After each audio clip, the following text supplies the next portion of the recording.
Podcast at kcaaradio.com. KCAA.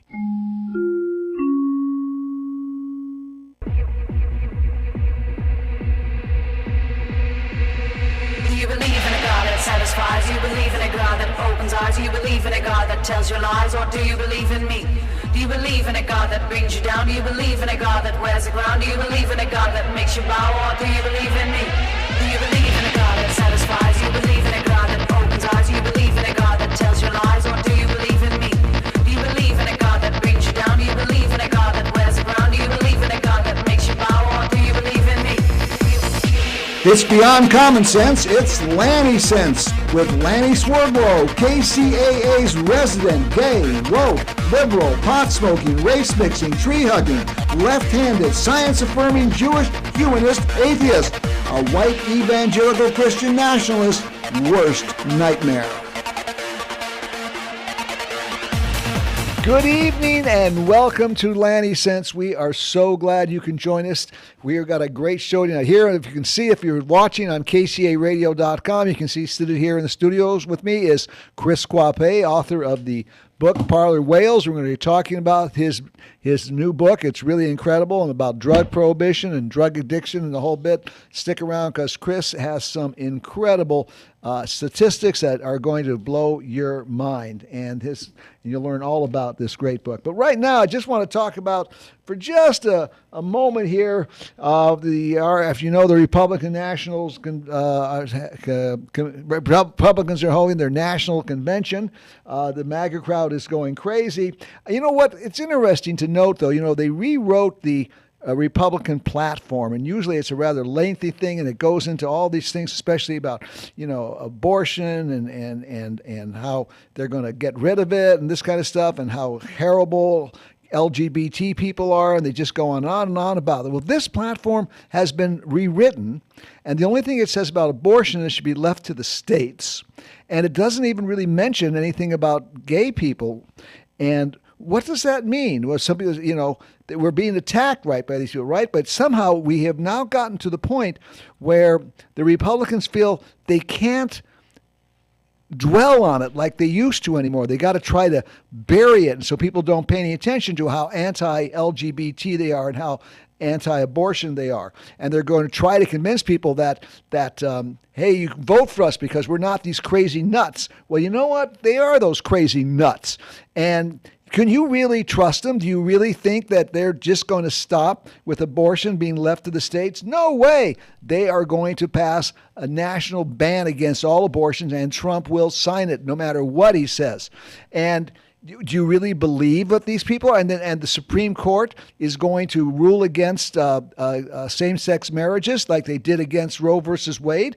And even though they said, in the Roe versus Wade, in the Dobbs decision, they says, oh, this doesn't apply to anything else, other decisions. Well, bullshit. That is just not true. Can you really believe these people? Every judge that was appointed under Trump lied to Congress about how they would retreat Roe versus Wade. They lied.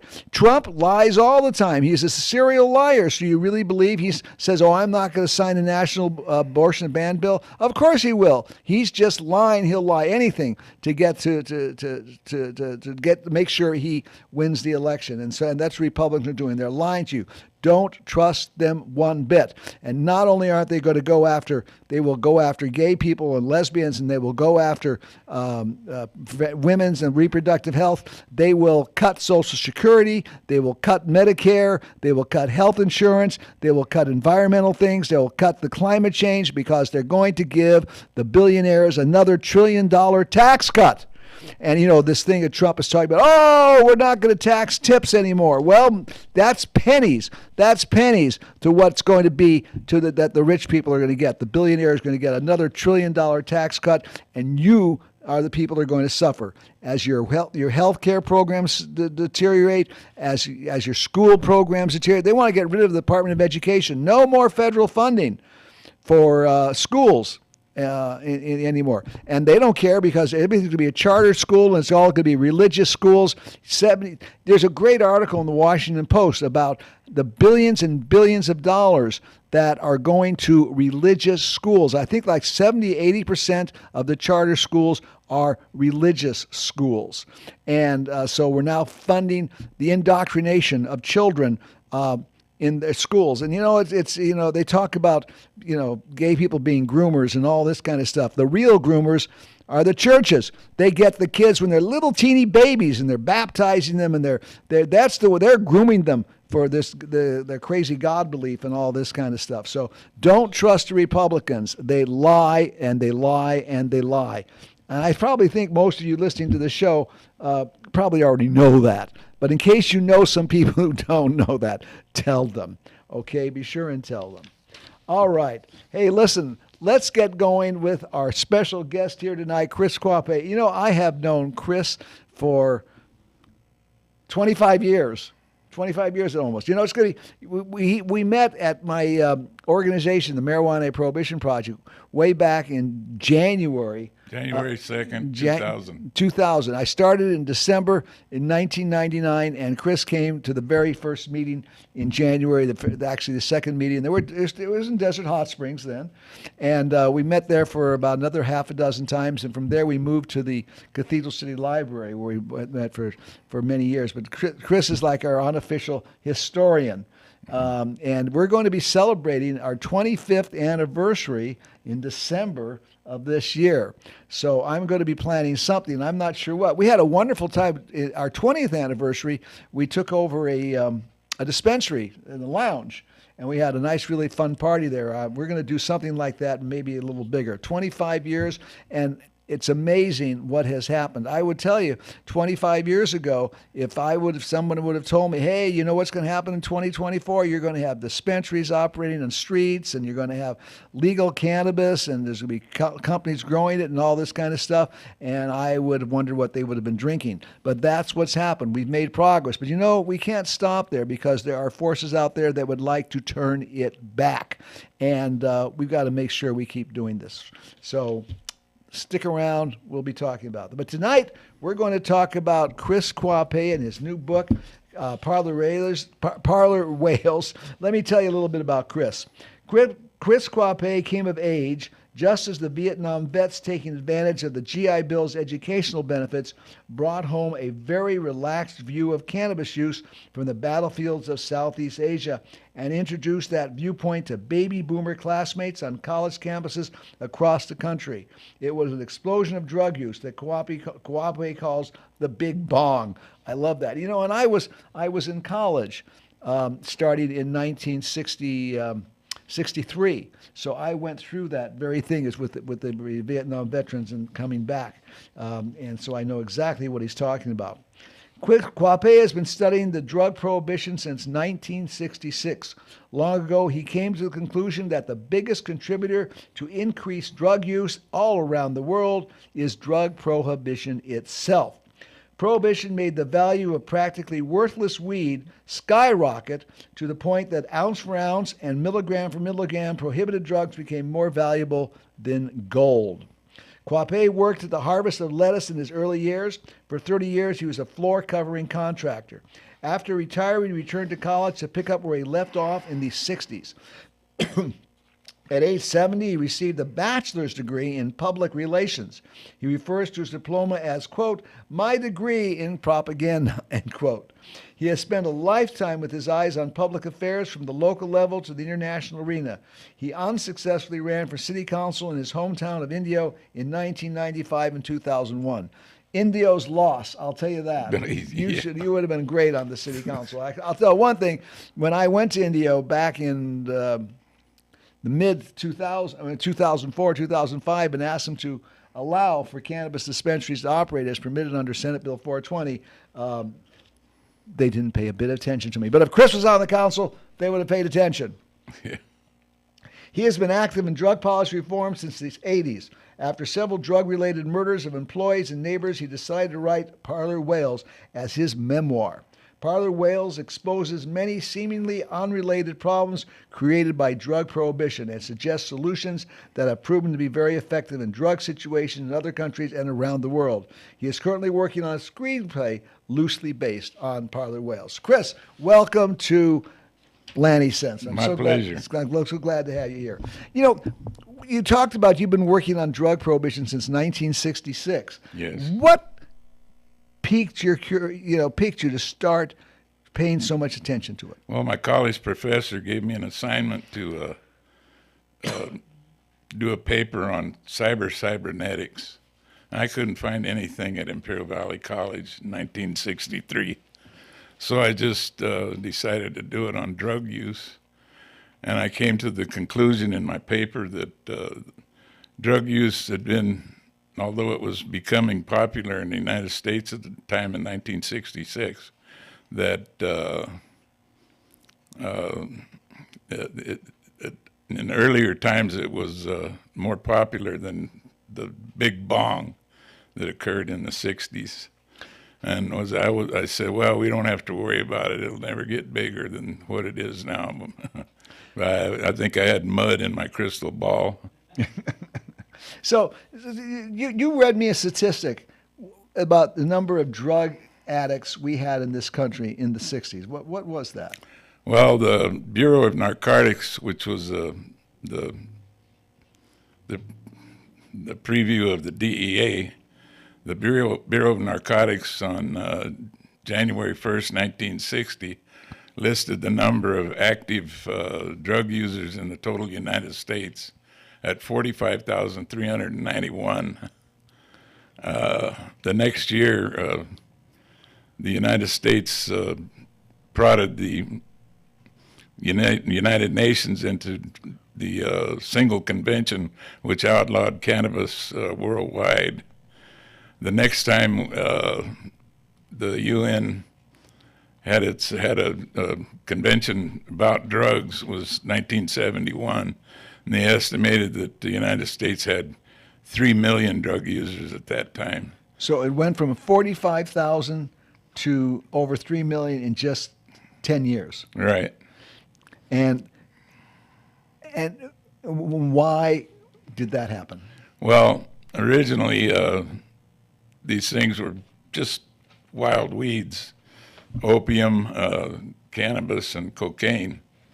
And they were used by people for thousands of years.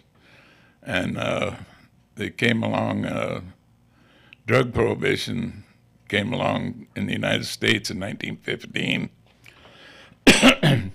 And when aspirin and heroin were both developed by the Bayer Company in the winter of 1897 and 1898, they sold both of these analgesics for about the same approximate price. In other words, Bayer heroin had the same price as Bayer aspirin, which was 9 doses for a penny. Well, the price, you can still buy an aspirin for under a penny. You can get a bottle of 1,081 milligram aspirins for $9.95, which makes it under a penny. Heroin's today is more, heroin use is morphed into fentanyl use. Fentanyl is heroin and fentanyl have the same price that heroin used to get before fentanyl took over as the number one killer drug in the United States.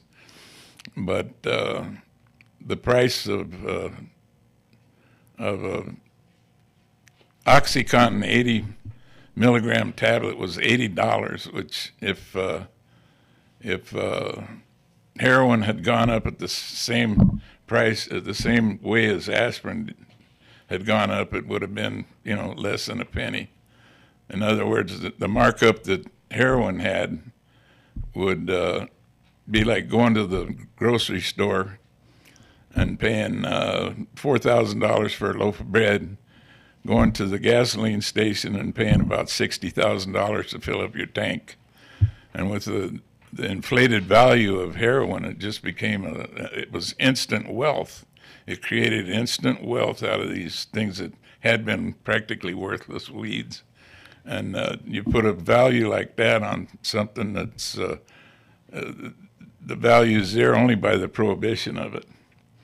And it just became too lucrative for people to stay out of the business, especially people with a criminal bent. And that's, of course, why prohibition doesn't work, because it becomes so valuable Right. that people can make so much money Right. providing it. If people aren't going to sit there, and nobody's going to pay lots of money for something that you can get for, aspirin is not $400 a pound. Not illegal yet. I wonder, if aspirin was made illegal, I wonder how much it would cost to do it. But so It wouldn't be a penny a pill. and the thing is, drug prohibition doesn't make drugs less available.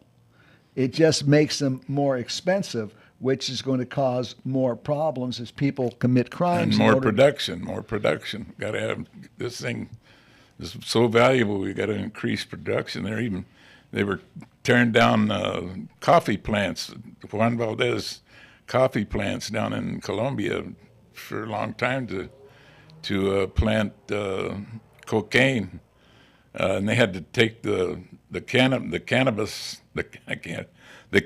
canopy off the cocaine fields, and the coffee needs a canopy cover of shade to grow properly, and as a result, it caused erosion, and then with all the chemicals they used to make cocaine out of coca leaf, they all ran off into the tributaries of the Amazon, and some of the rivers there in the Amazon noted 95% reduction in the fish that people were making a living off of fishing in some of those tributaries to the Amazon.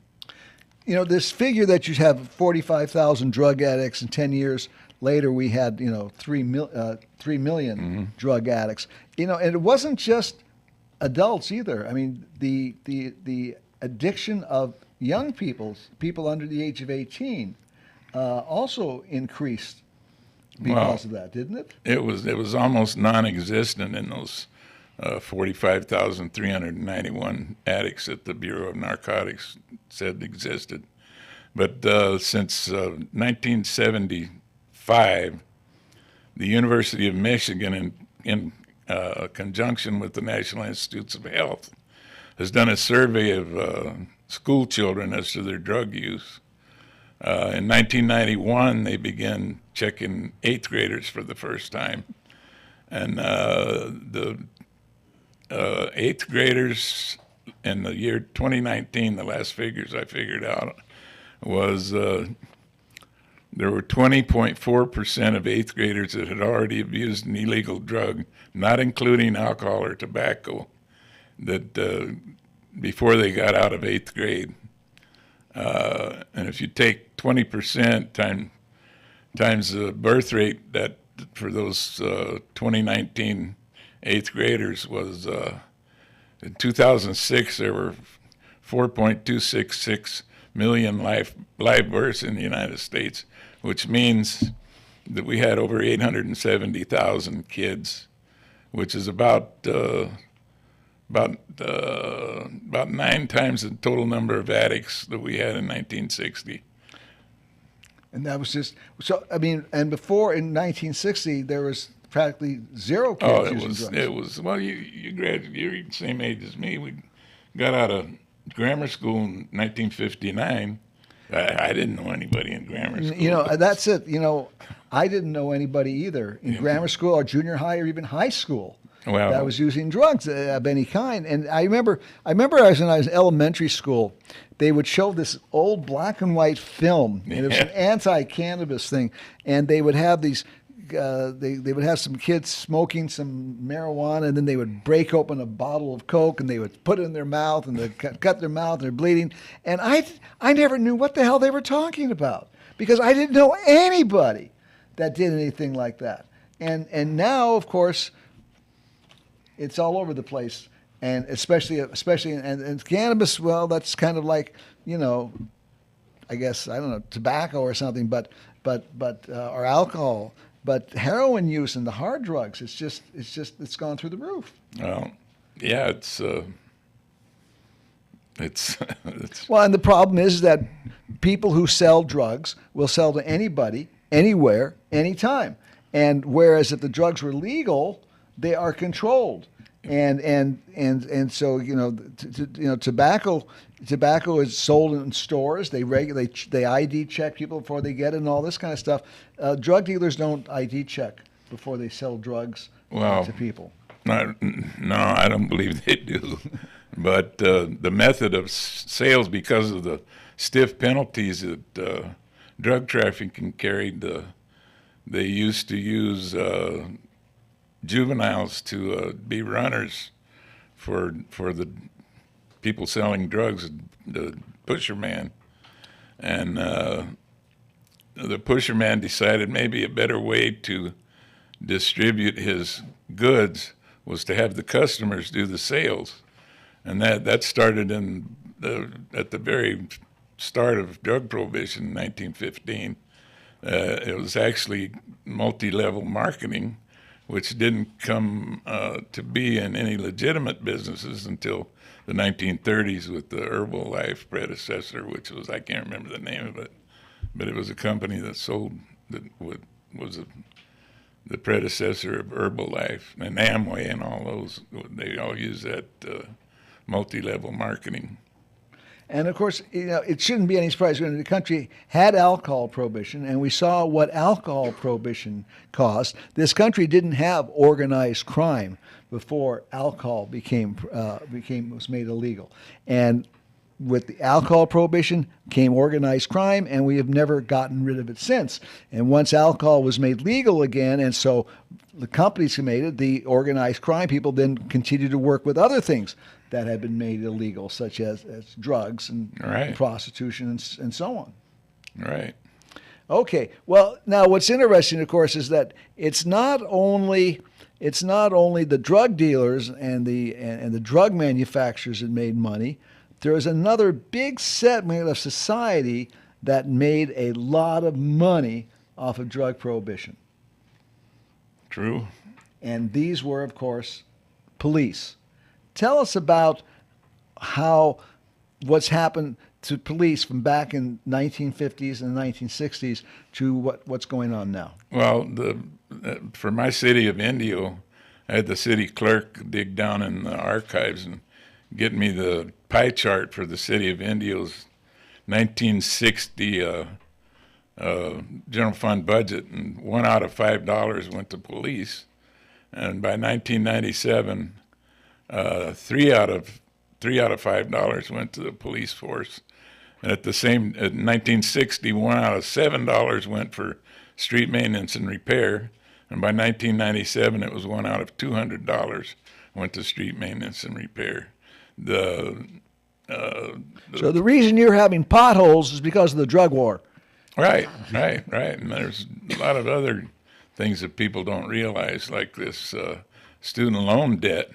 If you look at the state budget in 1960, 14% of the budget was for University of California, and the budget for state prisons was actually $40 million for the 7 state prisons, which held 16,000 prisoners. And then today, the prisons are 14% of the. What happened was like guns and butter. The more jails we built, the less money we had to spend on UC, and that also had to do with the Prop 13 in 1978. That was when they decided to build 22 extra prisons in the state of California, and without raising any taxes because of the tax revolt in 1978. So they actually got the money from. They started charging tuition for. They hadn't charged tuition in 1960. There was something called the Donahoe Act. Anyone who had gone to a California high school and graduated could attend any state-run institution of higher education in California, tuition-free. But the tough on crime, law and order people that decided to build all these prisons, they didn't have any problem with upping tuition and lowering the expenditures, what they spent for higher education, because they had to run these prisons. We got to the point where we had 160,000 as opposed to 16,000 by the turn of the century. We had over 165,000 prisoners, and prison is nothing but it's 24/7, 365 immersion in crime education. You can do 2 years in a California state prison and come out with a PhD in carjacking or identity theft or bank robbery or purse snatching or whatever. Yeah, I know when I went to college, and it's 1963 is when I graduated from high school and started at Cal State Los Angeles State College, I was paying $40 a semester, total. $40 for all my classes and all this kind of stuff, and this is what the drug wars caused. It's once again the finest school, college, higher education system in the country. California had that, and now it is nowhere near where it was, and it is exorbitantly expensive. Well, and we got all these people owing over $1 trillion for. I graduated from Cal State over here in 2016 at the age of 70. I got a legacy admission because my son had graduated in 1996, and he's 51 years old now, and he was scheduled to pay off his student loan debt 5 years from now at age 56, but since he has a job with the state of California, he was one of the guys that was forgiven his student loan debt. And what we actually did, we caused the kids that were trying to better themselves to pay for the education of the kids who got into trouble. And now they get the education of they're crime experts. One of the things you mentioned, I noticed, is in the biography, is that you talk about how when you were in business, you had to compete with convict labor. Yeah. You want to talk a little bit about? I don't think people recognize this. Well, 2 times, I was in the floor covering business, and there had been an iron mine up halfway between Indio and the Colorado River. In those days, it was called Eagle Mountain. It was run by Kaiser, and the mine closed down in the 1980s. The mine closed down, and created a ghost town there at Eagle Mountain. But the Lake Tamarisk is at Lake Tamarisk out there in Desert Center. It's a community building there, and I was called in to give a bid on the floor covering on tile for the community center. And I gave the guy the bid and everything. He said, "Well, how much of this is labor?" And at the time I said, "Well, I pay my guys about $1,000. I'm paying prevailing wages, about $1,000 in labor on this thing." And he said, "Well, what's that amount to?" I said, "Oh, it's about 100 hours." With actually it's about 100 hours, and he took his little hand calculator and he punched a few numbers in, and he said, "Well, I can get this done for $120. I said, "What? $120 you can get this thing done?" He says, "Yeah, we pay. We have a deal with the prison that was located at Eagle Mountain. They traded a mine for a prison out there. We get convict labor to do all our labor here." I just said, "You mean You mean I've got to pay for those guys to be locked up, and I have to compete with them, and my workers have to compete with those guys? And they say, yeah. I said, well, count me out. Yeah, that's it's interesting. I always thought it was kind of interesting because you pay taxes to put these people in prison, and what they turn around is they have these prisoners working for private businesses for pennies. Yeah. And then just put you in competition. Yeah, that's an amazing statistic.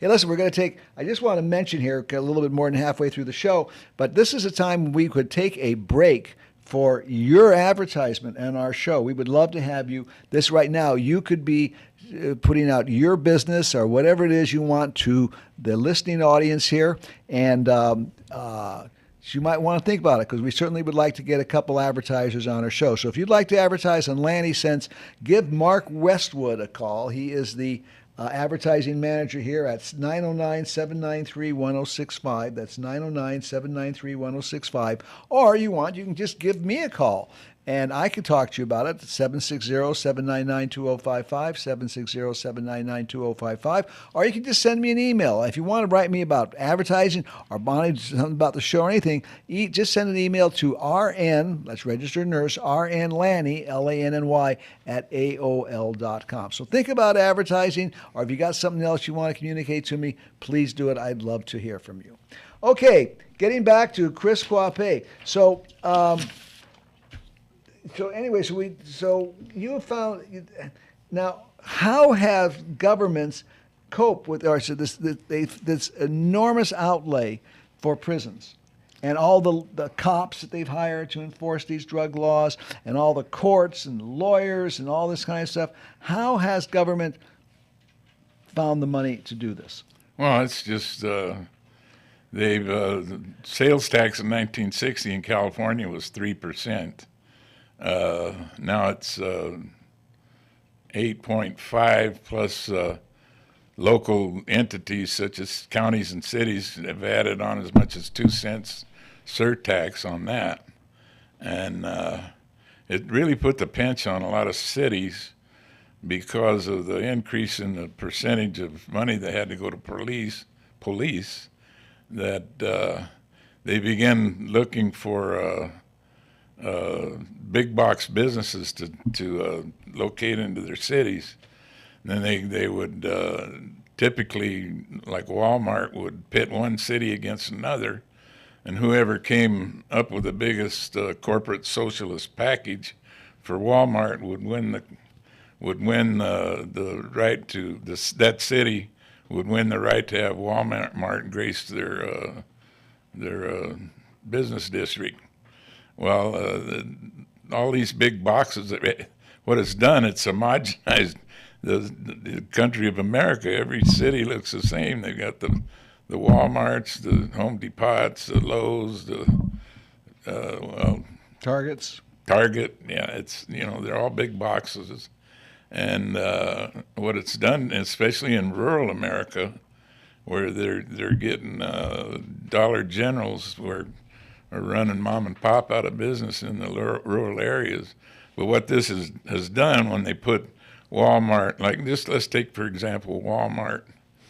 At the Walton family still owns half of the stock in Walmart, and for all these cities to give a penny to Walmart, that means the richest family in the world gets a half penny for every taxable item sold in a store that has a corporate socialist deal with one of the cities.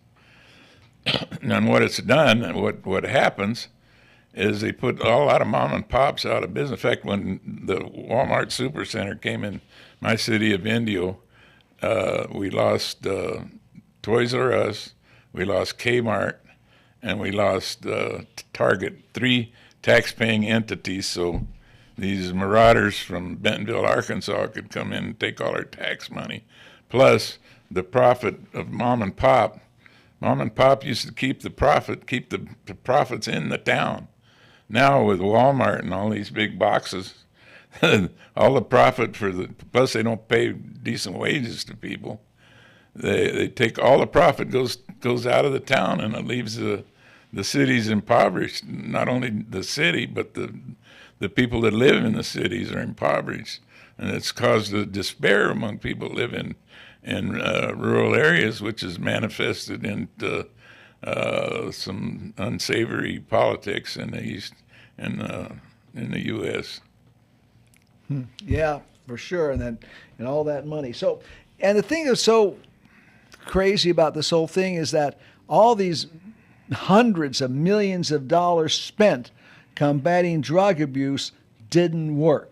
As you pointed out, the number of drug addicts that were in 1961, 45,000, has mushroomed into tens of millions. It's actually had the very opposite effect because they've taken away control of drugs from the government and turned it over to criminals who sell to anybody, anywhere, anytime. So what do you feel would be a better way to handle the problem of drug abuse than criminalizing it?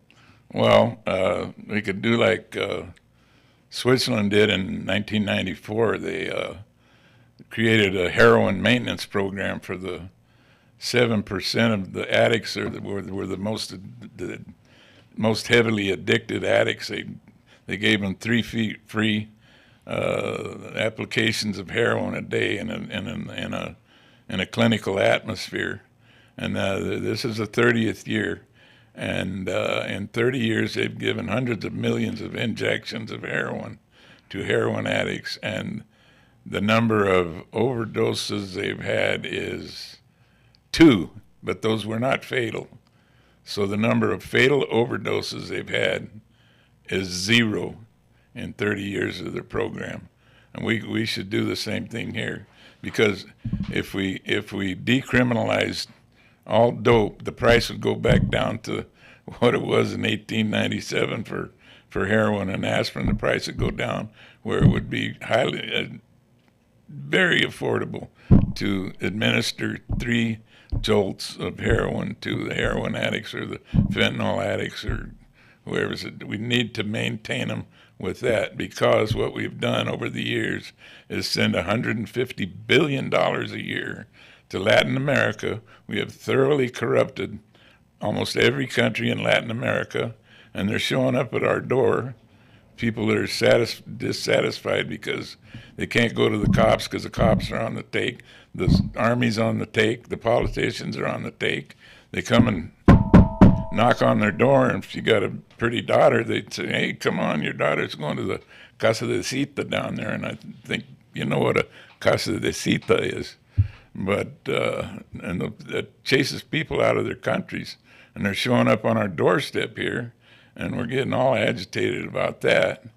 But well, our country has caused, with our drug war, we have caused the problem in their countries, and these people are fleeing the narco violence that we have created in their countries. They're narco refugees, yeah, a lot of them. And so, you know, in a way, we have the obligation. We should be helping these people because we caused the problems. They wouldn't be fleeing their country if it wasn't for what we did. That's right.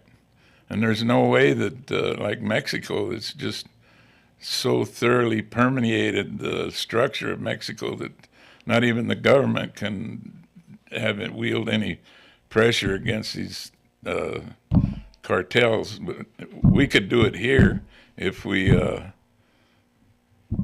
did a maintenance program on addicts.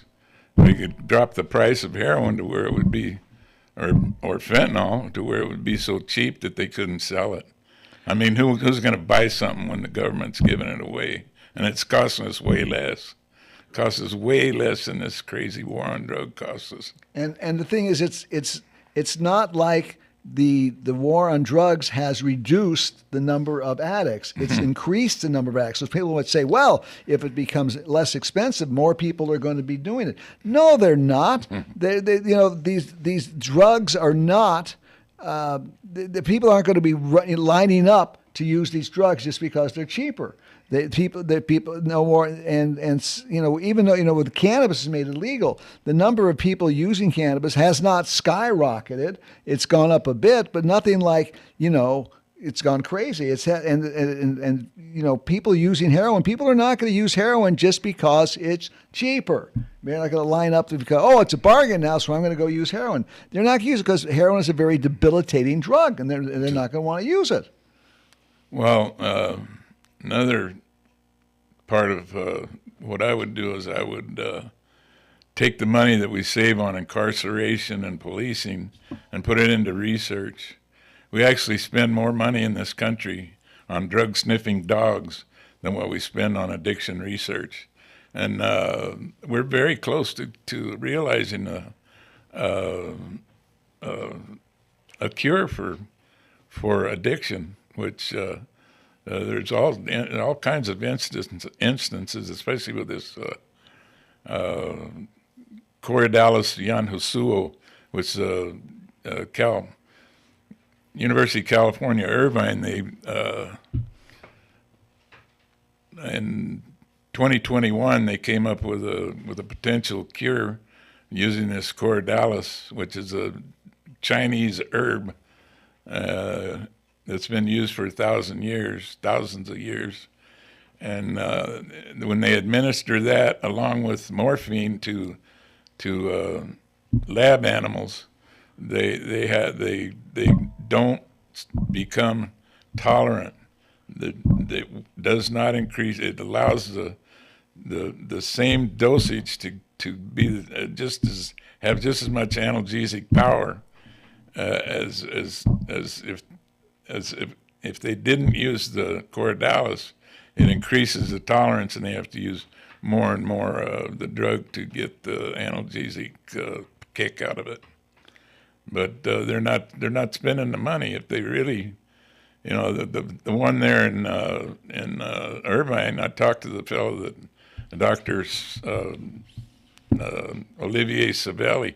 He was the head of he's the chief pharmacologist there at the University California in Irvine, and he said that the reason he didn't get the trials, and the reason the National Institutes of Health gave him was that they could not guarantee the consistency of the product of this Coriodalis. The certain strain that they had used came out of China.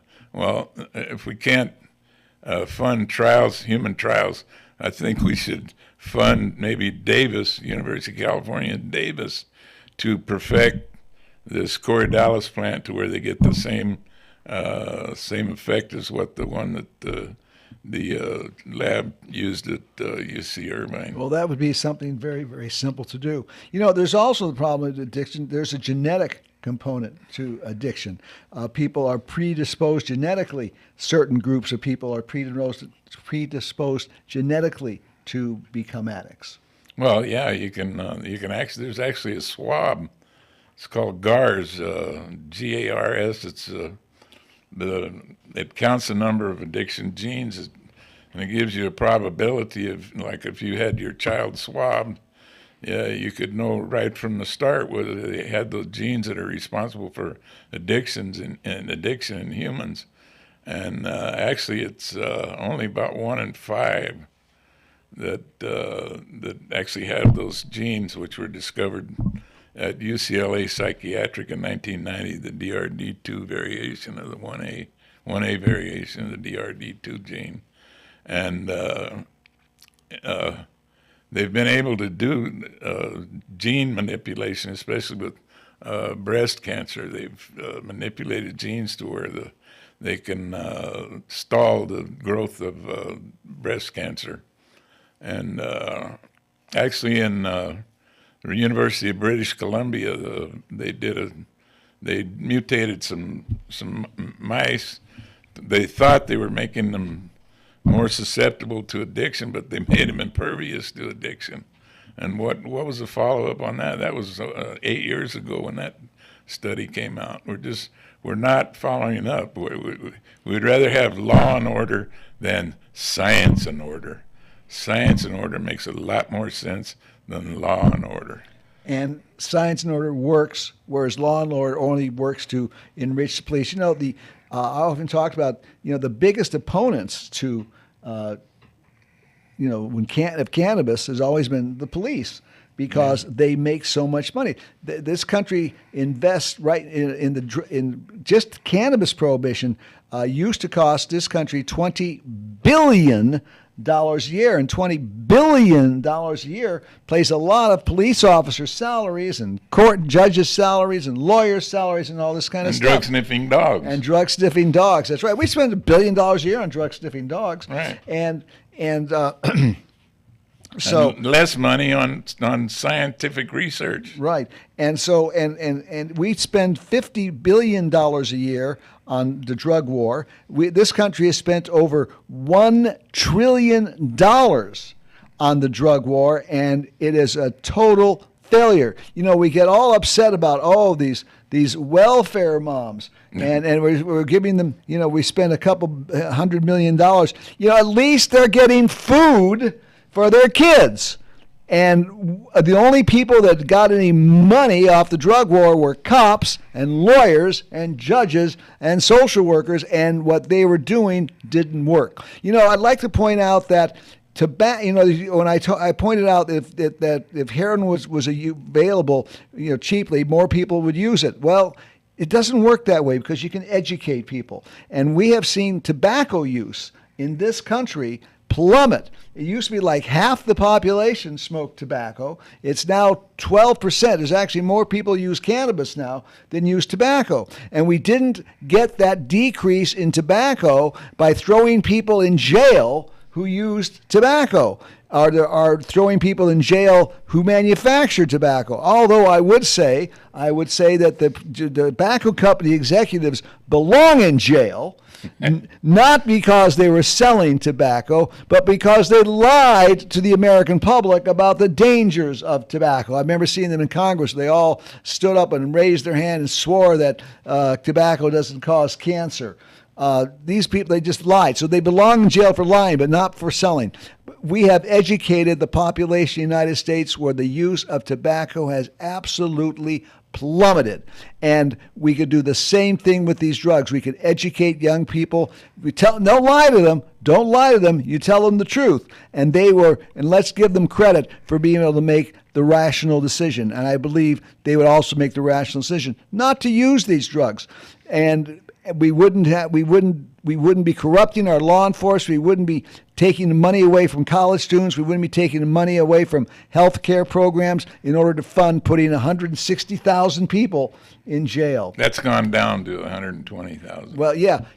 One of the things that's always interesting is that, with the cannabis prohibition coming to an end, the number of arrests for cannabis has plummeted from what it used to be. And I've often wondered, what are the police doing with all this extra time that they're not bothering with arresting 80,000 marijuana users? Chris, we're running out of time. You want to tell little people about your book, Parlor Whales, and how they can get it? Oh, yeah. Parlor Whales. It's available. You can get it online from Dorrance Publishing, Dorrance Bookstore, DORRANCE. Or you can get it from Amazon or eBay. There are quite a few. Barnes & Noble too, right? Yeah, Barnes & Noble. And last I heard, they were charging $14.50 for a copy on one of I forget which outlet it was. But it's readily available. Parlor Whales. Parlor Whales are the two things we don't want to talk about in the national discourse, and those two things are that drug prohibition is the main cause of drug abuse, and that the recovery community is really not as effective as it should be. We need to research. Where's the name Parlor Whales come from? What does that mean? Well, it's the whale in the parlor, like the 800-pound gorilla. Okay. It's not an elephant in the living room. It's a whale in the parlor. Yeah, that's a good because a gorilla is not as big as a whale. The problem, the drug prohibition is such a huge problem. It is bigger than a blue whale. That's right. Because it's spread throughout the world. And we have affected every country throughout the world with our insane drug policies that just didn't work and just made the problem worse than ever. We came out of the Civil War with a lot of addicts, and we had they became addicts. But World War I, a lot of addicts came out also. But we, World War I, we had quite a few injured soldiers that needed pain relief. The Great Britain had the same problem, but they actually did a heroin. They prescribed heroin, gave this to the wounded soldiers, where we made it all illegal and threw them all in jail if they got caught. Well, in 1971, when Nixon wanted the war on drugs, when he beefed it up, we bullied Great Britain into who actually had only 1,000 addicts in the whole country, because they knew it was getting it, because the government with their medical insurance situation there, the government knew who was getting the heroin. So we talked them into our style of incarceration, and within 20 years, they went from 1,000 addicts to 350,000 addicts. Yeah. Which and what's interesting goes to prove that this jail for addicted people it's like Lanny's favorite word, insane. It's my favorite word. Well, it does. We don't throw alcoholics in jail. We give them help. It's a health care problem. Tobacco smokers, we don't throw tobacco smokers in jail. It's a health care problem. You don't turn something that is a health care problem over to police. They are not trained as health care workers. You turn it over to doctors, you turn it over to nurses, and we will deal with this as a health care problem, and that will be far more successful, far less intrusive, far less expensive, and it will actually, it works. We work. You've seen it. Be a 90% drop in homelessness, a 90% drop in unemployment, and about a 90% drop in, 80% drop in crime. Yeah. So Parlor Whales by Chris Quape. You can get it on Amazon. You can get it at Barnes and Nobles.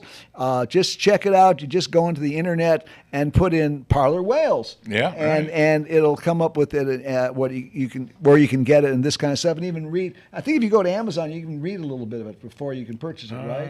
I'm not sure. I think you can. So check it out. I've read the book. It is fabulous. It's full of these incredible statistics, like the thing about the number of drug addicts in 1961 versus the number of drug addicts we have nowadays, showing just what a failure. It's right here on page 454 of the 1961 World Almanac.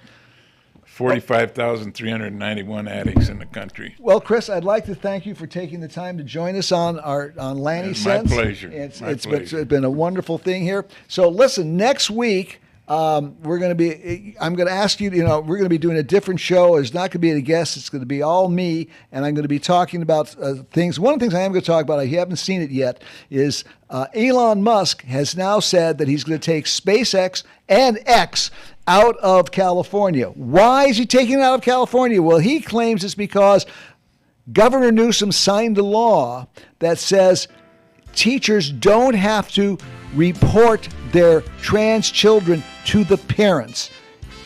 And so he's going to move them out of there because we're protecting children. Some children, parents aren't ready to hear that. And they're going to get in. And I remember when I was gay, and the idea of my teacher had told my parents that I was gay, I may have wound up committing suicide. And here we got Elon Musk saying, I'm going to take my football and I'm going to run because I think parents should know, that little kids should not be able to trust their teachers. Hey, that's it for tonight. Join us next week here on Lanny Sense. Thank you so much. The show that tells you everything.